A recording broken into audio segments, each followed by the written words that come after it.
کہ اس ملک میں مسجدیں بنانے والے، اس ملک میں مدرسے بنانے والے، اس ملک میں مسجدیں اور مدرسے چلانے والے لوگ آتنکوادی نہیں، دیش دروہی نہیں، بلکہ اس دیش کے سچے سپاہی وہی ہیں، اس دیش کے ہت میں کام کرنے والے سچے لوگ وہی ہیں۔ ہمارے علماء کو، مولاناؤں کو یا مسلم تنظیموں والوں کو جو لوگ اس طرح سے بیہودہ طریقے سے قانون کے جال میں فرضی طریقے سے لپیٹ کر کے پھنسانے کا کام کرتے ہیں، ان کے خلاف بھی نیائے پالیکا کو، ان ادھیکاریوں کے خلاف بھی نیائے پالیکا کو آگے بڑھ کر کے فیصلہ کرنا چاہیے اور ان کو سزا دینی چاہیے۔ یہ بدتمیز بیہودہ گودی میڈیا اس طرح کے معاملات میں میڈیا ٹرائل کر کے پورے مسلمانوں کو مجرموں کی طرح سے پیش کر کے یہ بھی اس ملک کے خلاف ایک بڑی سازش کا مرتکب ہو رہا ہے۔ یہ بھی اس ملک کے خلاف ایک بڑی سازشیں کرنے والے لوگوں پر بھی یہ فیصلہ ایک بڑا تماچا ہے۔ جیسے آج اس فیصلے سے یہ ثابت ہو گیا کہ اٹاوڑو کی جو مسجد بنانے والے لوگ وہ سچ اور کھرے ثابت ہوئے کہ نہیں، وہ دیش دروہی نہیں ہیں، وہ قانون کے مجرم نہیں ہیں، انہوں نے اس دیش کے خلاف کوئی غداری نہیں کی۔ کیونکہ جو آدمی اس دیش کے لوگوں کو مذہب کے آدھار پر تعصب، نفرت، فرقہ پرستی کی بنیاد پر بانٹ کر قانون کے شکنجے میں زبردستی پھنسا کر اور ان کو الجھا کر ان کی زندگیوں کو برباد کرنا چاہتا ہے، اصل دیش کے غدار اور مجرم وہ لوگ ہیں۔ کہ جس طرح سے ہماری ایجنسیوں میں بیٹھے ہوئے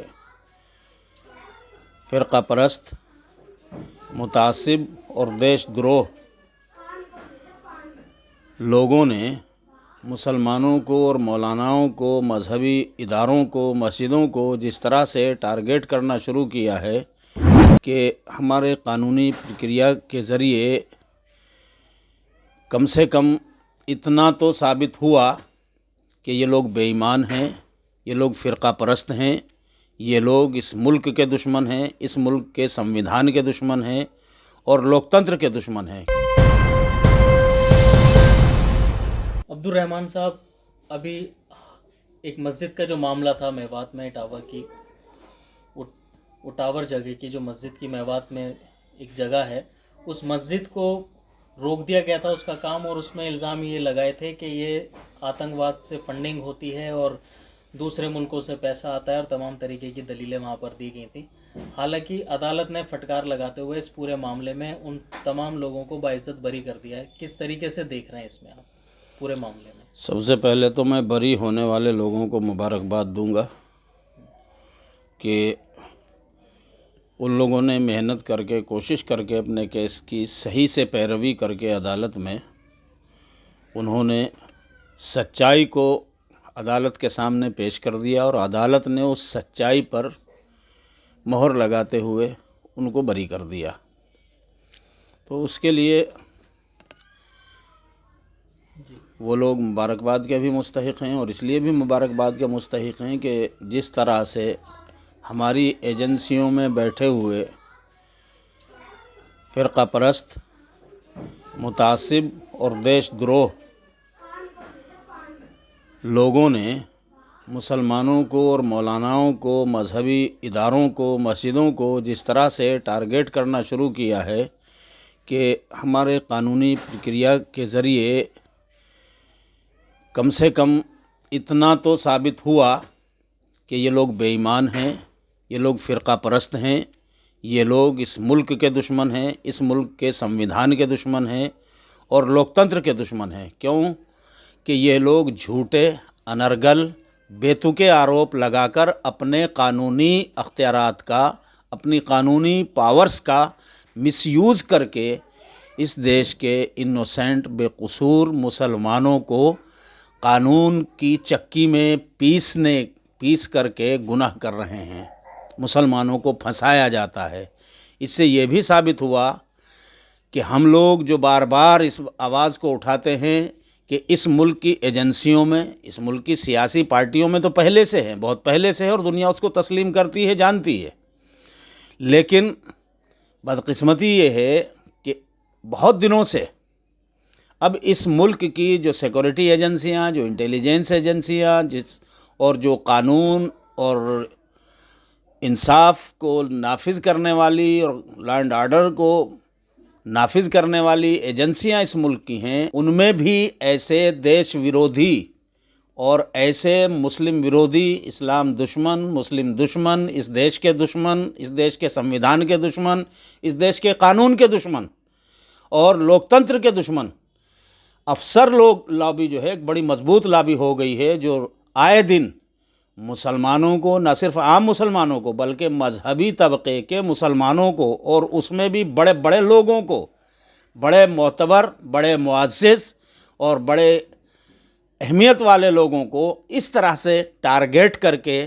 جھوٹے، انرگل، بیہودہ بدتمیزی کے آروپ لگا کر کے ان کو جو ہے وہ قانون کے شکنجے میں غلط طریقے سے پھنسا کر کے پریشان کرتے ہیں، جیلوں میں ٹھونستے ہیں، ان کا پیسہ برباد کرتے ہیں، ان کو اذیتیں دیتے ہیں، ان کے گھر والوں کو ستاتے ہیں اور ان کے رشتہ داروں کو ستاتے ہیں، پورے سماج کو ستاتے ہیں، اور ساتھ میں یہ بدتمیز، بیہودہ، گودی میڈیا اس طرح کے معاملات میں میڈیا ٹرائل کر کے پورے مسلمانوں کو مجرموں کی طرح سے پیش کر کے یہ بھی اس ملک کے خلاف ایک بڑی سازش کا مرتکب ہو رہا ہے۔ یہ بھی اس ملک کے خلاف ایک بڑی سازشیں کرنے والے لوگوں پر بھی یہ فیصلہ ایک بڑا تماچا ہے، اور میں سمجھتا ہوں کہ اگر ان کے اندر کہیں بھی ذرا سی شرم و حیا ہوگی تو شاید آج کے اس فیصلے سے کہیں نہ کہیں وہ لوگ بیٹھ کر کے سوچیں گے، اپنے گریبان میں جھانکیں گے اور اپنے ککرتیوں پر وہ شرمندہ ہوں گے اور اس قوم سے معافی مانگیں گے۔ اسی طرح چینلوں پر آ کر کے ان کو معافی مانگنی چاہیے، جس طرح سے وہ اس وقت پھنساتے وقت اپنے آپ کو شیر کی طرح اور اس دیش کے بہت بڑے بہادر سپاہیوں کی طرح پیش کر رہے تھے کہ ہم نے اتنے بڑے آتنکوادیوں کا ریکٹ پکڑ لیا۔ آج ان کے منہ پر یہ قانون کا تماچا پڑا ہے اور پتہ چلا ہے کہ اس ملک میں مسجدیں بنانے والے، اس ملک میں مدرسے بنانے والے، اس ملک میں مسجدیں اور مدرسے چلانے والے لوگ آتنکوادی نہیں، دیش دروہی نہیں، بلکہ اس دیش کے سچے سپاہی وہی ہیں، اس دیش کے ہت میں کام کرنے والے سچے لوگ وہی ہیں، اور جو لوگ ان کو یہ پھنسانے والے ہیں، جو لوگ ان کو یہ ایجنسیوں میں بیٹھے ہوئے آفیسر اور یہ گودی میڈیا یہ بدماشی کر کے جو اس طرح سے ان کو الجھاتا اور پھنساتا ہے، یہ دیش کے دشمن ہیں، دیش کے غدار ہیں، قانون کے غدار ہیں، سنویدھان کے غدار ہیں۔ آخر نتیجہ کیا نکلتا ہے؟ 2 سال، 10 سال، 20 سال کے بعد جو ہے باعزت بری کیا جاتا ہے، لیکن وہ جو تمام عمر جیلوں میں مسلم نوجوانوں کی گزر جاتی ہے، اس کی بھرپائی کون کرے گا اور کیسے ہوگی؟ یہ آپ نے بالکل صحیح سوال کیا ہے کہ اب اس دیش کی حکومت کو، اور اگر حکومت یہ کام نہیں کرتی، ہمارے دیش کی نیائے پالیکا کو اب خود سے نوٹس لے کر کے یہ بات بھی طے کرنی چاہیے کہ جو ادھیکاری، جو ایجنسیوں میں بیٹھے ہوئے آفیسر لابی، جو مختلف طرح کی ایجنسیاں جو اس ملک میں کام کر رہی ہیں، چاہے وہ سیکورٹی ایجنسیاں ہوں، چاہے وہ انٹیلیجنس ایجنسیاں ہوں، چاہے وہ لینڈ آرڈر کو مینٹین کرنے والی ایجنسیاں ہوں، ان سب کے جو بھی ادھیکاری اس طرح سے خاص طور سے مسلم ورگ کے لوگوں کو اور مذہبی طبقے کے لوگوں کو، مسلمانوں میں مسلم مذہبی لوگوں کو، ہمارے علماء کو، مولاناؤں کو یا مسلم تنظیموں والوں کو، جو لوگ اس طرح سے بیہودہ طریقے سے قانون کے جال میں فرضی طریقے سے لپیٹ کر کے پھنسانے کا کام کرتے ہیں، ان کے خلاف بھی نیائے پالیکا کو، ان ادھیکاریوں کے خلاف بھی نیائے پالیکا کو آگے بڑھ کر کے فیصلہ کرنا چاہیے اور ان کو سزا دینی چاہیے ان کے ککرتے کی، کیونکہ قانون نے، سنویدھان نے ان کو جو اختیارات دیے ہیں، ان کو جو پاورز دیے ہیں، وہ اس لیے نہیں دیے گئے کہ وہ ان پاورز کا، ان اختیارات کا، اس طاقت کا مس یوز کر کے اس ملک کے معصوم بے قصور شہریوں کو اس طرح سے داغدار کریں، ان کو پریشان کریں، ان کی زندگیاں تباہ و برباد کریں، ان کو 2 سال، 5 سال، 1 سال، 10 سال، 15 سال، 20 سال، 12 سال جیلوں میں سڑائیں اور ان کی زندگیاں برباد کرنے کے بعد پھر وہ عدالتوں سے بری ہو بھی جائیں تو کیا بری ہو گئے؟ انصاف تو وہ ہے کہ لگنا چاہیے آدمی کو کہ ہاں مجھے انصاف ملا ہے، اور وہ انصاف جب ہی ہو سکتا ہے کہ اس طرح سے غیر قانونی ناجائز طریقے سے پھنسانے والے ادھیکاریوں کو ان کے جرم کی سزا ملنی چاہیے کہ تم نے اپنی ڈیوٹی نہیں نبھائی، تم نے جو ہے بے ایمانی کے ساتھ، بدتمیزی کے ساتھ، بےہودگی کے ساتھ ملک کے خلاف سازش کر کے معصوم لوگوں کو پھنسانے کا کام کیا ہے، لہٰذا تمہیں 20 سال جیل میں سڑنا چاہیے اور تمہیں 10-20 کروڑ روپے کا جرمانہ ادا کرنا چاہیے، اور وہ جرمانے کی رقم اس آدمی کو دی جانی چاہیے جس کو انہوں نے 2 سال 5 سال 1 سال جب کتنے بھی دن جیل میں سڑایا ہے، جن کو الجھایا ہے اس طرح کے ناجائز مقدمات میں، ان کو وہ ہرجانے کی رقم ادا کرنی چاہیے اور ان ادھیکاریوں کو وہ سزا ملنی چاہیے۔ تو میں سمجھتا ہوں کہ پھر جو ہے ہم یہ مان سکتے ہیں اور ہم دنیا کے سامنے کھڑے ہو کر کے کہہ سکتے ہیں کہ ہمارے ملک میں مکمل انصاف ہوتا ہے اور اس انصاف کو کرنے کی ضرورت ہے۔ میں سمجھتا ہوں کہ نیائے پالیکا کو اس معاملے پر بھی بہت گمبھیرتا سے وچار کر کے سوچنا چاہیے اور اس فیصلے پر آگے بڑھنا چاہیے۔ اس طرح کے لوگوں کو جب تک سزائیں نہیں ملیں گی وہ اپنے اختیارات کا جو سرکاری، قانونی اور سنویدھانک ان کے پاس پاورز ہیں ان کا مس یوز کر کے اسی طرح سے مسلم سماج کو ذلیل کرنے کا کام کریں گے، مسلمانوں کے مذہبی طبقے کو، ہمارے مقدس معزز علماء کو اسی طرح ذلیل اور رسوا کرنے کا کام کریں گے۔ میں سمجھتا ہوں کہ یہ خود اپنے آپ میں دیش سے غداری ہے، سنویدھان سے غداری ہے، قانون اور انصاف سے، عدلیہ سے یہ غداری ہے جو نہیں ہونی چاہیے، اور اس کو روکنے کا کام ہمارا نیائے پالیکا کر سکتا ہے۔ ابھی جیسے اب مولانا کلیم صدیقی صاحب اور عمر گوتم صاحب جیل میں بند ہیں، ان کا بھی کچھ نہیں پتا وہ کتنے سال کے بعد باہر آئیں گے، باعزت بری ہو کیا لگتا ہے؟ ہاں، تو اس سلسلے میں بھی میں یہی کہنا چاہوں گا کہ جس طرح سے ابھی ڈاکٹر علیم اللہ خان اور وہ منیشا جو بچی ہے ان کی جو ایک کتاب آئی ہے اس کا ٹاپک عنوان ہی انہوں نے دیا ہے باعزت بری۔ 10 سال 12 سال 15 سال 20 سال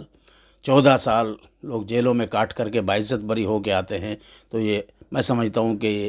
انصاف تو نہیں ہے۔ انصاف تو وہ ہے کہ جب اس طرح کے ظالم اور قانون اور پاورز کا مس یوز کرنے والے ادھیکاریوں کو سزا ملے، اور ان لوگوں کو جو وقت کٹ گیا اس کا کوئی وہ تو نہیں ہو سکتا، اس کا کوئی بھرپائی تو نہیں ہو سکتی، لیکن جرمانہ ان سے وصول کر کے ان کو کم سے کم اس کا ہرجانہ ضرور دیا جانا چاہیے۔ ایک بات تو یہ، میں دوسری بات یہ کہنا چاہوں گا کہ جیسے آج اس فیصلے سے یہ ثابت ہو گیا کہ اٹاوڑو کی جو مسجد بنانے والے لوگ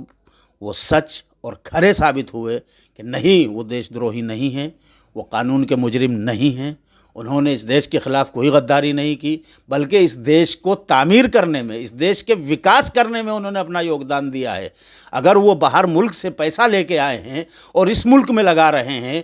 انہوں نے مسجد بنائی، اس میں مزدوروں نے بھی کام کیا، اس میں صرف مسلمانوں نے کام نہیں کیا، اس مسجد میں مزدور کام کرنے والا ہندو بھی ہے، اس مدرسے میں جو بلڈنگ بنتی ہے اس میں کام کرنے والا ہندو بھی ہے، مزدور مسلمان بھی ہے، اینٹیں بنانے والا، بھٹے والا، لیبر میں کام کرنے والا وہ ہندو بھی ہو سکتا ہے، وہ مسلمان بھی ہو سکتا ہے، اور ہندو زیادہ ہیں مسلمان کم ہیں اس بزنس میں۔ سریا اگر اس میں لگا ہے تو سریا بنانے والی فیکٹری کا مالک بھی اور اس میں کام کرنے والے مزدور بھی ہندو بھی ہو سکتے ہیں، مسلمان بھی ہو سکتے ہیں۔ اسی طرح سیمنٹ جو اس میں استعمال ہوا ہے، سیمنٹ کی فیکٹری میں کام کرنے والے، سیمنٹ کی فیکٹری لگانے والے ہندو بھی ہیں، مسلمان بھی ہیں۔ تو اس بنیادی چیز یہ ہے کہ وہ ہندوستانی ہیں۔ وہ جو پیسہ اگر وہ باہر سے 1 کروڑ روپیہ لا کر کے اس ملک میں کنسٹرکشن میں لگا رہا ہے، اس ملک کے وکاس میں لگا رہا ہے، تو اس ملک کے انڈسٹریلسٹ کو بھی اس کا فائدہ پہنچ رہا ہے، مزدور کو بھی اس کا فائدہ پہنچ رہا ہے، تو وہ اس دیش کے وکاس میں وہ لوگ لگا رہے ہیں۔ وہ مجرم نہیں ہیں، مجرم وہ ہیں جو ان لوگوں کو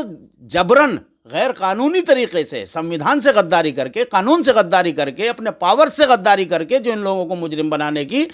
سازشیں کر رہے ہیں، وہ اصل مجرم ہیں، ان کو سزا ملنی چاہیے۔ مولانا کلیم صدیقی صاحب اور عمر گوتم صاحب بھی میں یقین کے ساتھ یہ بات کہتا ہوں کہ وہ بھی اس دیش کے وکاس میں اپنا یوگدان کرنے والے لوگ ہیں، ان کی تنظیمیں بھی اس دیش کے وکاس کے لیے کام کرنے والے ہیں۔ اگر انہوں نے باہر ملکوں سے کہیں سے کوئی چندے کی رقم لا کر کے اس ملک کے غریبوں کو دیا ہے یا اس ملک کے وکاس میں لگایا ہے، اس میں عمارتیں بنوائی ہیں، تو وہ اس ملک کا وکاس کیا ہے، اس سے مزدور کو بھی فائدہ ہوا ہے، اس سے انڈسٹری والے کو بھی فائدہ ہوا ہے۔ اس ملک میں اگر عمارت بن رہی ہے تو اس ملک کا وکاس ہو رہا ہے بھائی۔ باہر سے اگر کوئی آدمی، مثال کے میں مان لیجیے اگر کل کو کہیں سے 2 کروڑ روپے باہر ملک سے لا کر کے اس ملک میں 200 یتیم بچوں کے لیے ایک یتیم بسیرا بناؤں، تو میں تو اس ملک کا وکاس کر رہا ہوں، نہ کہ اس ملک کا وناش کرنے والے وہ شکتیاں ہیں جو مجھے کل کو مجرم قرار دینے لگیں، یا مجھ کو جو ہے غدار بتانے لگیں، یا مجھے آتنکوادی کہنے لگیں۔ اصل آتنکوادی وہ ہیں، اصل دیش کے غدار وہ ہیں، اصل مجرم وہ ہیں۔ چونکہ جو آدمی اس دیش کے لوگوں کو مذہب کے آدھار پر تعصب، نفرت، فرقہ پرستی کی بنیاد پر بانٹ کر، قانون کے شکنجے میں زبردستی پھنسا کر اور ان کو الجھا کر ان کی زندگیوں کو برباد کرنا چاہتا ہے. اصل دیش کے غدار اور مجرم وہ لوگ ہیں, چاہے وہ گودی میڈیا ہو اور چاہے وہ اس طرح کی ایجنسیوں کے ہمارے جو سیکورٹی جن کے اوپر اس دیش کی سرکشا کی ذمہ داری ہے. اگر ان ایجنسیوں کے ادھیکاری اس طرح سے قانون سے غداری کر کے معصوم اور بے خطا لوگوں کو غدار اور مجرم ثابت کرنے لگیں گے تو دیش کی بنیادوں کو کھودنے والے غدار ملک تو وہ ایجنسیوں کے ادھیکاری ہیں, ان کو سزا ملنی چاہیے, نہ کہ نردوش لوگوں کو. میں سمجھتا ہوں کہ مولانا عمر گوتم صاحب ہو یا مولانا کلیم صدیقی صاحب ہو یا اس طرح کے انیہ لوگ ہوں, یہ سب لوگ بے قصور ہیں. اس ملک کے وکاس میں, اس ملک کی بہتری کے لیے اچھا کام کرنے والے لوگ ہیں, اور انشاءاللہ تعالی مجھے یقین ہے کہ یہ بھی اسی طرح سے نردوش اور باعزت بری ہوں گے اور نردوش ثابت ہوں گے انشاءاللہ تعالی.